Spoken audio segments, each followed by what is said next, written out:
টাঙ্গাইল শহরের শহীদ স্মৃতি পৌর উদ্যানে রাতের আধারে বেকু দিয়ে বঙ্গবন্ধু শেখ মুজিবুর রহমান ও জাতীয় চার নেতা সৈয়দ নজরুল ইসলাম, তাজউদ্দিন আহমেদ, আবু হাসনাত, মোহাম্মদ কামরুজ্জামান ও মোহাম্মদ মনসুর আলীর মুরাল ভেঙে দিয়েছে কিছু অজ্ঞাত ব্যক্তিরা। সোমবার রাত 9:30টার দিকে পৌর উদ্যানে স্থাপিত এসব মুরালগুলো বেকু দিয়ে গুড়িয়ে দেওয়া হয়।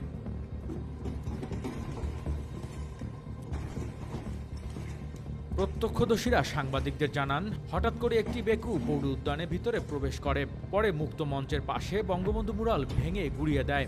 স্থানীয়রা জানান, ছাত্র জনতার আন্দোলনের মুখে 5 আগস্ট শেখ হাসিনা পালিয়ে যাওয়ার পর টাঙ্গাইল শহীদ স্মৃতি পৌর উদ্যানে মুক্ত মঞ্চের পাশে নির্মিত বঙ্গবন্ধু মুরাল দুই পাশে ভেঙে ফেলে আন্দোলনকারীরা।